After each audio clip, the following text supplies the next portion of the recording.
വിശേഷങ്ങൾ? എല്ലാവർക്കും സുഖം തന്നെയെന്ന് വിശ്വസിക്കുന്നു. ഞങ്ങളിവിടെ സുഖമായിരിക്കുന്നു. അപ്പോൾ ഞാൻ ഇന്ന് വന്നിരിക്കുന്നത് ഒരു മുട്ട അവിയലിന്റെ റെസിപ്പി ആയിട്ടാണ്. അപ്പോൾ ഇത് നാട്ടിൽ പോയപ്പോൾ ഞാൻ ഷൂട്ട് ചെയ്ത വീഡിയോ ആണ് കേട്ടോ. അപ്പോൾ എനിക്ക് ഇൻട്രൊഡക്ഷൻ ഷൂട്ട് ചെയ്യാൻ പറ്റിയില്ല നാട്ടിൽ വെച്ചിട്ട്, അതുകൊണ്ട് ഇവിടെ വന്നിട്ട് ഇൻട്രോ ഷൂട്ട് ചെയ്യാണ്. അപ്പോൾ എല്ലാവരും തയ്യാറാക്കി നോക്കണം. വളരെ എളുപ്പമാണ്. നമ്മുടെ അവിയലിന്റെ കൂട്ട് തന്നെ കുറച്ച് മാറ്റങ്ങൾ മാത്രമേ ഉള്ളൂ. അതുപോലെ തന്നെ ഞാൻ പറയാൻ ആഗ്രഹിക്കുന്ന കാര്യം എന്താണെന്ന് വെച്ച് കഴിഞ്ഞാൽ, ഞാൻ രണ്ട് തരത്തിലാണ് ഞാൻ ടേസ്റ്റ് ഉണ്ടാക്കി നോക്കിയിട്ടുണ്ടായിരുന്നു. ഒന്ന് പൊട്ടറ്റോ ചേർത്തിട്ടും ഒന്ന് പൊട്ടറ്റോ ചേർക്കാണ്ടും. അപ്പോൾ പൊട്ടറ്റോ ചേർക്കാത്ത മുട്ട അവിയൽ ഉണ്ടാക്കുന്നതാണ് എനിക്ക് കുറച്ചും കൂടെ നന്നായി തോന്നിയത് കേട്ടോ. അപ്പോൾ പൊട്ടറ്റോ ചേർക്കുമ്പോൾ കുറച്ച് എന്തോ ഒരു ടേസ്റ്റ് ഡിഫറൻസ് ഫീൽ ചെയ്യുന്നുണ്ട്. അതെന്തായാലും നിങ്ങൾ ഉണ്ടാക്കി നോക്കുമ്പോൾ നിങ്ങൾക്ക് മനസ്സിലാവും. അപ്പോൾ വളരെ എളുപ്പത്തിൽ നമ്മുടെ മുട്ട അവിയൽ തയ്യാറാക്കി നോക്കുക. ഇഷ്ടമാണെങ്കിൽ, ഇഷ്ടപ്പെടുകയാണെന്നുണ്ടെങ്കിൽ നമ്മുടെ വീഡിയോ മാക്സിമം ഷെയർ ചെയ്യാനും അതുപോലെ തന്നെ ചാനൽ സബ്സ്ക്രൈബ് ചെയ്യാനും മറക്കില്ല എന്ന് വിശ്വസിക്കുന്നു.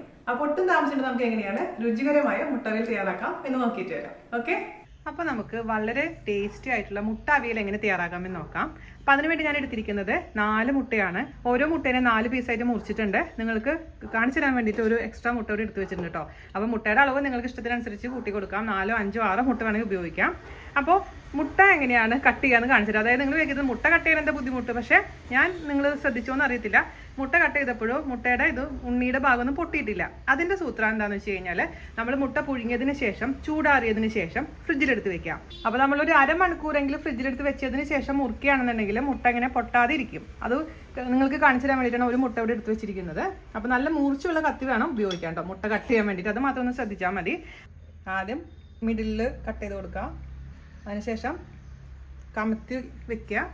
എന്നിട്ട് വീണ്ടും പകുതിയായിട്ട് മുറിക്കുക. അപ്പോൾ നമുക്കിങ്ങനെ പൊട്ടാതെ കിട്ടും. അതാണ് അതിൻ്റെ സൂത്രം കേട്ടോ. 4ആയിട്ട് മുറിക്കണം തന്നെ. 2ആയിട്ട് മുറിക്കണമെങ്കിൽ പിന്നെ പ്രശ്നമൊന്നുമില്ല. എന്നോട് കുറേ പേര് ചോദിച്ചിട്ടുണ്ടായിരുന്നു പല വീഡിയോസിൽ ഇങ്ങനെ മുട്ട പൊട്ടാതിരിക്കുന്നതിൻ്റെ രഹസ്യം എന്താണ്. അപ്പോൾ ഇതാണ് അതിൻ്റെ രഹസ്യം. ഫ്രിഡ്ജിൽ വെക്കുക. അപ്പോൾ തലേദിവസം മുട്ട പുഴുങ്ങിയതിന് ശേഷം ഫ്രിഡ്ജിൽ വെച്ചാലും നമുക്കിത് സൂപ്പറായിട്ട് കിട്ടും. പിന്നെ അതിലേക്ക് വേണ്ടിയിട്ടുള്ള ബാക്കിയുള്ള സാധനങ്ങൾ ഞാനിവിടെ എടുത്ത് വെച്ചിരിക്കുന്ന ഒരു ഉരുളക്കിഴങ്ങ്, ഒരു പൊട്ടറ്റോ ഇത്രയും വലിയ പീസായിട്ട് മുറിച്ചത്, അതേപോലെ തന്നെ ഒരു ക്യാരറ്റ് വലിയ പീസായിട്ട് മുറിച്ചത്. സാധാരണ അവിയലിനേക്കാളും വലിയ കഷ്ണങ്ങളായിട്ടാണ് ഞാൻ മുറിച്ചിരിക്കുന്നത് കേട്ടോ. പിന്നെ മുരിങ്ങക്കായ, ഒരു മുരിങ്ങക്കായനെ ഞാൻ ഇതേപോലെ മിഡിലായിട്ട് കട്ട് ചെയ്തിട്ടുണ്ട്. വേഗം കുക്കായി കിട്ടാൻ വേണ്ടിയിട്ടാണ് അങ്ങനെ ചെയ്തിരിക്കുന്നത്. അതേസമയം ചിലവർ പൊട്ടറ്റോ മാത്രം ഇട്ടിട്ട് ചെയ്യാറുണ്ട്, പച്ചക്കറികൾ വേറെ ഒന്നും ചേർക്കാറില്ല. അതേസമയം നിങ്ങൾക്ക് ഇഷ്ടമുള്ള പച്ചക്കറികൾ വേണമെങ്കിൽ ചേർക്കാം. അതൊക്കെ ഓരോരുത്തരുടെ ഇഷ്ടത്തിനനുസരിച്ച് മാറ്റം വരുത്തിയാൽ മതി. അപ്പം ഞാൻ ഇത്രയും പച്ചക്കറികളാണ് ഇപ്പോൾ ഇന്ന് ചേർക്കാൻ പോകുന്നത്, മുട്ട കൂടാതെ കേട്ടോ. അടുപ്പത്തൊരു പാത്രം വെക്കുക. ഏത് പാത്രത്തിലാണോ നിങ്ങൾ കുക്ക് ചെയ്യുന്ന ആ പാത്രം വെക്കുക. അതിലോട്ട് ഞാൻ ആദ്യം തന്നെ ചേർത്ത് കൊടുക്കാൻ പോകുന്നത് മുരിങ്ങക്കായാണ്. കാരണം മുരിങ്ങക്കായ കുക്കാൻ കുറച്ച് സമയം വേണം, അതുകൊണ്ട് മാത്രം കേട്ടോ. ഒരുമിച്ച് എല്ലാ പച്ചക്കറികളും ഇടുന്നില്ല. അതിലോട്ട് ഒരു അല്പം മഞ്ഞൾപ്പൊടി ചേർത്ത് കൊടുക്കുകയാണ്. അതേപോലെ തന്നെ കുറച്ച് ഉപ്പും, കുറച്ച് വെള്ളം ഒഴിച്ച് കൊടുക്കാം. ഞാൻ 1 ഗ്ലാസ് വെള്ളം ഒഴിച്ച് കൊടുത്തിട്ടുണ്ട്. നന്നായി ഒന്ന് മിക്സ് ചെയ്ത് കൊടുക്കാം. അപ്പോൾ നമ്മുടെ മുരിങ്ങക്കായ അരഭാഗം കുക്കാവുന്ന വരെ വെയിറ്റ് ചെയ്യുക. അതേസമയം നിങ്ങൾ മുരിങ്ങക്കായ ചേർക്കുന്നില്ലെങ്കിൽ എല്ലാ പച്ചക്കറികളും ഒരുമിച്ചിട്ടാൽ മതിയാവും കേട്ടോ. അപ്പോൾ മീഡിയം ഫ്ലെയിമിൽ നമുക്ക് അരഭാഗം കുക്കാവുന്ന വരെ വെയിറ്റ് ചെയ്യാം. അടച്ചു വെച്ചിട്ടുണ്ടായിരുന്നു കേട്ടോ. 5 മിനിറ്റ് കഴിഞ്ഞപ്പോഴേക്കും ഒരു അരഭാഗത്തോളം ഇത് കുക്കായിട്ടുണ്ടെങ്കിൽ നമുക്ക് ഇതിലോട്ട് ബാക്കിയുള്ള വെജിറ്റബിൾസ് എന്താണോ അതെല്ലാം ചേർത്ത് കൊടുക്കുക. ഞാനിപ്പോൾ ഇവിടെ പൊട്ടറ്റോവും അതുപോലെ തന്നെ ക്യാരറ്റാണ് ചേർക്കുന്നത്. സാധാരണ രീതിയിൽ ഞാൻ പൊട്ടറ്റോ ചേർക്കാറില്ല കേട്ടോ. ഞാൻ ഉണ്ടാക്കി നോക്കി. പക്ഷേ ഇതിപ്പോൾ വീഡിയോ ആയതുകൊണ്ട് നിങ്ങൾക്ക് വേണ്ടി പൊട്ടറ്റോ ചേർക്കുന്നതാണ്. പൊട്ടറ്റോ താല്പര്യം ഒഴിവാക്കാം. ഡയറ്റ് ചെയ്യുന്നവർ പൊട്ടറ്റോ കഴിക്കണ്ട കേട്ടോ. ജാൻചേട്ടന് വേണ്ടി ഉണ്ടാക്കി കൊടുത്തപ്പോൾ ഞാൻ പൊട്ടറ്റോ ചേർത്തിട്ടുണ്ടായിരുന്നില്ല.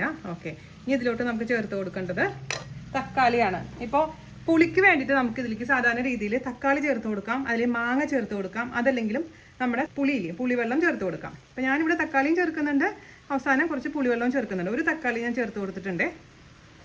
അതേസമയം നിങ്ങൾക്ക് പുളി താല്പര്യം ഒഴിവാക്കാം. 1-2 പച്ചമുളക് നമുക്ക് ഇട്ട് കൊടുക്കാം. നന്നായി മിക്സ് ചെയ്ത് കൊടുക്കാം. വെള്ളം കുറച്ചും കൂടെ ഒഴിച്ചു കൊടുക്കാം. ഇത് നമ്മൾ സാധാരണ അവിയൽ പോലെ ഇങ്ങനെ എന്താ പറയുക, ഡ്രൈ അവിയലല്ല, കുഴഞ്ഞിരിക്കുന്ന അവിയലാണ് കേട്ടോ. അപ്പോൾ വെള്ളം ചേർക്കണം, നല്ല ഇത് കുക്കായി കിട്ടുള്ളൂ. ഉപ്പ് നോക്കിയിട്ട് ഉപ്പ് പോരാന്നുണ്ടെങ്കിൽ എക്സ്ട്രാ ഉപ്പ് ചേർത്ത് കൊടുക്കാം. ഇച്ചിരി കറിവേപ്പില കൂടെ ഞാൻ ആഡ് ചെയ്ത് കൊടുക്കുന്നുണ്ട്. അതേപോലെ തന്നെ ഈ പച്ചക്കറി കുക്ക് ചെയ്യുന്ന സമയത്ത് നമുക്കൊരു അല്പം വെളിച്ചെണ്ണ വേണമെങ്കിൽ ഒഴിച്ചു കൊടുക്കാം. നല്ല ഫ്ലേവർ വന്നോട്ടെ. മീഡിയം ഫ്ലെയിമിൽ ഇട്ടിട്ട് ഇത് നന്നായിട്ട് കുക്കാവുന്നവരെ വെയിറ്റ് ചെയ്യാം. ഇത് കുക്കാവുന്ന സമയം കൊണ്ട് നമുക്ക് ഇതിലേക്ക് വേണ്ടിയുള്ള തേങ്ങ അരയ്ക്കണം. അതിനുവേണ്ടി നമുക്കൊരു മിക്സിയുടെ ചെറിയ ജാർ എടുക്കുക. അതിലോട്ട് നമുക്ക് 1 കപ്പ് തേങ്ങ, 250 ml കപ്പിൽ 1 കപ്പ് തേങ്ങ ഞാൻ എടുത്തിരിക്കുന്നത്, അത് ഇട്ട് കൊടുക്കാം. അതിലോട്ട് ഞാൻ ചേർത്ത് കൊടുക്കാൻ പോകുന്നത് 1/2 ടീസ്പൂൺ നല്ല ജീരകം, അതായത് ക്യൂമിൻ സീഡ്സ്, 2 ചെറിയുള്ളി, ഒരു പകുതി പച്ചമുളക്. പച്ചമുളകിന് എരിവ് കൂടുതലുണ്ടെങ്കിൽ പച്ചമുളക് ഉപയോഗിക്കേണ്ട കേട്ടോ. പച്ചമുളക് താല്പര്യം ഒഴിവാക്കാം. പിന്നെ അതിലോട്ട് ഒരു 1/4 ടീസ്പൂൺ നല്ല എരിവുള്ള മുളക് പൊടി, കാശ്മീരി മുളക് പൊടി മതി എന്നുണ്ടെങ്കിൽ അത് ഉപയോഗിച്ചാലും കുഴപ്പമില്ല. വെള്ളം ഒഴിച്ചിട്ട് നല്ല മഷി പോലെ അരച്ചിട്ട് ഞാൻ കൊണ്ടുവരാം. ഞാനിത് തുറന്ന് നോക്കിയപ്പോൾ ഒന്നുകൂടെ കുക്കാവാനുണ്ട് കേട്ടോ. അപ്പോൾ ഒരുപാട് ഉടയാൻ പാടില്ല, എന്നാൽ പോലും അത്യാവശ്യം കുക്കാണ്, എന്നാൽ മാത്രമേ ടേസ്റ്റ് ഉണ്ടാവുള്ളൂ. പിന്നെ ഈ തക്കാളി നന്നായി ഉടഞ്ഞോട്ടെ കേട്ടോ. തക്കാളി ഉടഞ്ഞതാണ് ടേസ്റ്റ്, പിന്നെ പുളിരസം വരാൻ വേണ്ടിയിട്ട്. ഞാൻ പറഞ്ഞ പോലെ തക്കാളി താല്പര്യം ഒഴിവാക്കാം, കുറച്ചും കൂടെ നേരം അടച്ചു വെച്ചിട്ട് വേവിക്കാം. അപ്പോൾ നമ്മുടെ ഈ പൊട്ടറ്റോവും ക്യാരറ്റൊക്കെ അത്യാവശ്യം കുക്കായിട്ടുണ്ട് കേട്ടോ. ഓവർ കുക്കല്ല, എന്നാലും കുക്കായിട്ടുണ്ട്. ഇനി ഇതിലോട്ട് നമുക്ക് നേരത്തെ അരച്ച് വെച്ചിരിക്കുന്ന കൂട്ടില്ലേ, തേങ്ങയുടെ കൂട്ടങ്ങ് ചേർത്ത് കൊടുക്കാം. നന്നായിട്ട് അരക്കണേ. നിങ്ങൾക്ക് അധികം അരയ്ക്കണ്ടെന്നുണ്ടെങ്കിൽ സാധാരണ രീതിയിൽ ജസ്റ്റ് ഒന്ന് ക്രഷ് ചെയ്തിട്ടാൽ മതി. തേങ്ങ നന്നായിട്ട് മിക്സ് ചെയ്ത് കൊടുക്കാം. ഈ തേങ്ങ ചേർത്തതിന് ശേഷം 5 മിനിറ്റെങ്കിലും ഇത് നന്നായിട്ട് കുക്കാവണം. അതെല്ലാം കൂടെ കൂടെ കുക്കാവണേ. അപ്പോഴാണ് ആ കഷ്ണങ്ങളിലോട്ടൊക്കെ ഈ മസാല, ഈ തേങ്ങയുടെ ടേസ്റ്റ് പിടിക്കുള്ളൂ.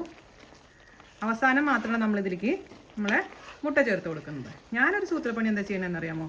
അതിൽ ഒരു പീസ് മുട്ട എടുത്തിട്ട് അങ്ങ് ഇട്ട് കൊടുക്കും. അപ്പോൾ ആ മുട്ട എല്ലാം കൂടി യോജിച്ചിട്ട് ആ ഗ്രേവിയിലേക്ക് മുട്ടയുടെ നല്ല സ്വാദ് വരും. അപ്പോൾ ഇതിൽ നിന്ന് നോക്കുമ്പോൾ കുറച്ച് വിട്ട് വരാൻ ചാൻസ് ഉള്ള മുട്ട എടുത്തിട്ട് മിക്സ് ചെയ്ത് കൊടുത്താൽ മതി. നിർബന്ധമൊന്നുമില്ല കേട്ടോ, ഞാൻ പറഞ്ഞതാണ്. മുട്ട ഇട്ട് കൊടുത്തിട്ടുണ്ട്. നമുക്കങ്ങനെ അതിനെ നന്നായിട്ട് അങ്ങ് മിക്സ് ചെയ്ത് കൊടുക്കാം. അപ്പോൾ ഇതിനി അടയ്ക്കണ്ട, തുറന്ന് വെച്ചിട്ട് തന്നെ നന്നായിട്ട് യോജിക്കട്ടെ കേട്ടോ. അപ്പോൾ ഇതിൻ്റെ രുചി നോക്കിയപ്പോൾ ഇതിലേക്ക് കുറച്ച് പുളി കുറവ് പോലെ തോന്നുന്നുണ്ട്. അതുകൊണ്ട് ഞാൻ ഇതിലോട്ട് ഒരു അല്പം പുളി വെള്ളം ഒഴിച്ചു കൊടുക്കുകയാണ് കേട്ടോ. അപ്പോൾ നിങ്ങൾ നോക്കിയിട്ട് വേണമെങ്കിൽ മാത്രം ഒഴിച്ചു കൊടുത്താൽ മതി, അല്ലെങ്കിൽ തക്കാളി എക്സ്ട്രാ ചേർത്ത് കൊടുക്കാം, അല്ലെങ്കിൽ ഞാൻ പറഞ്ഞ പോലെ ഇതിലോട്ട് നമുക്ക് മാങ്ങയുടെ കഷ്ണങ്ങൾ ചേർത്ത് കൊടുക്കാം. അപ്പോൾ ഞാൻ കുറച്ച് പുളിവെള്ളം ചേർത്ത് കൊടുത്തിട്ടുണ്ട്. അതും കൂടെ ചേർത്ത് നന്നായിട്ട് അങ്ങ് മിക്സ് ചെയ്യാം. പുളിയിൽ ആവശ്യമില്ലാത്തവർ പുളി ചേർക്കണം.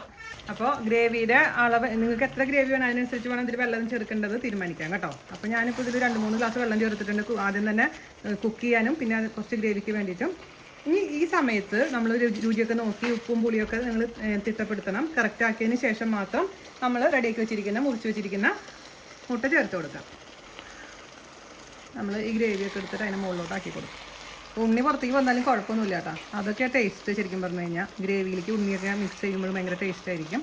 അപ്പോൾ കുറച്ച് നേരം മിക്സ് ചെയ്ത് മൂടിയിടുക. അതിന് ശേഷം അങ്ങ് പച്ചമുളച്ചെണ്ണ ഒഴിച്ചങ്ങ് ഇറക്കുക. പച്ചമുളക് ഞാൻ ഒരു ഇച്ചിരിയും കൂടി ഇട്ട് കൊടുക്കുന്നുണ്ട്, ആ ഒരു നല്ലൊരു വാസന കിട്ടാൻ വേണ്ടിയിട്ട്. അവസാനം നമ്മൾ ആ വേല ഞാൻ ഓഫ് ചെയ്യണം കേട്ടോ. ഇത്രയും പറ്റിയിട്ടുണ്ട്. ഞാൻ പറഞ്ഞ പോലെ എനിക്ക് ഗ്രേവി ആയിട്ട് വേണമെന്നുണ്ടെങ്കിൽ ഗ്രേവി ആയിട്ട് ഇരുന്നോട്ടെ. ഇപ്പോൾ അത്യാവശ്യം കുഴഞ്ഞിരിക്കുന്ന രൂപത്തിൽ നിർത്തിയിട്ടുണ്ട്, ഓഫ് ചെയ്തിട്ടുണ്ട്.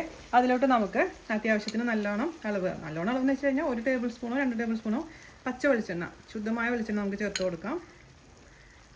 അപ്പോഴാണ് അവിയലിൻ്റെ രുചി വരുള്ളൂ. അതേപോലെ കുറച്ചും കൂടി കറിവേപ്പില നമുക്കങ്ങ് ഇട്ട് കൊടുക്കാം. ഞരടി ഇട്ട് കൊടുക്കാം കേട്ടോ. പിന്നെ ഞാനൊരു പച്ചമുളകും കൂടെ അങ്ങ് കീറിയിടുന്നുണ്ട്, ഫ്ലേവർ വരാൻ വേണ്ടിയിട്ട്. അത് വീട്ടിലുണ്ടായ പച്ചമുളകാണ്. അപ്പോൾ നമുക്കിനി കുറച്ച് നേരം അടച്ച് വെക്കാം, അതിനുശേഷം സെർവ് ചെയ്യാം. അപ്പോൾ നമ്മുടെ അവിയൽ റെഡി പണിയായിട്ടുണ്ട് കേട്ടോ. രുചിയൊക്കെ നോക്കാൻ മറക്കരുത്. പിന്നെ അവസാനം വേണമെങ്കിൽ ഒരു മുട്ട എക്സ്ട്രാ എടുത്തിട്ട് അലങ്കരിക്കാൻ വേണ്ടിയിട്ട് നമുക്ക് ഉപയോഗിക്കാം. ഞാനിതിൻ്റെ രുചിയൊക്കെ നോക്കട്ടെ. അടിപൊളി, എല്ലാം പെർഫെക്റ്റ് ആയിട്ടുണ്ട് കേട്ടോ.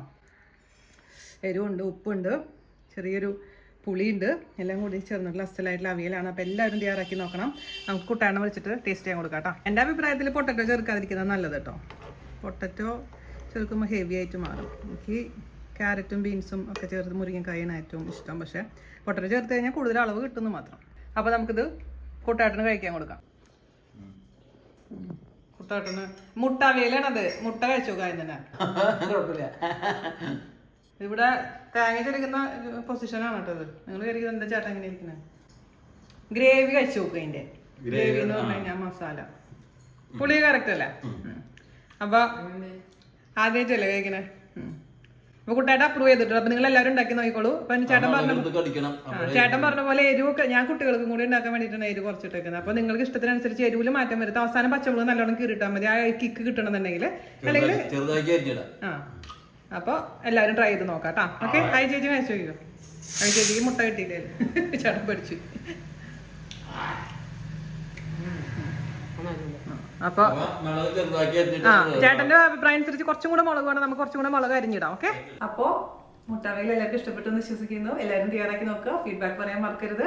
അപ്പോൾ അടുത്ത അടിപൊളിയായിട്ട് റെസിപ്പി ആയിട്ട് വരുന്നവരെ നന്ദി, നമസ്കാരം. Thank you.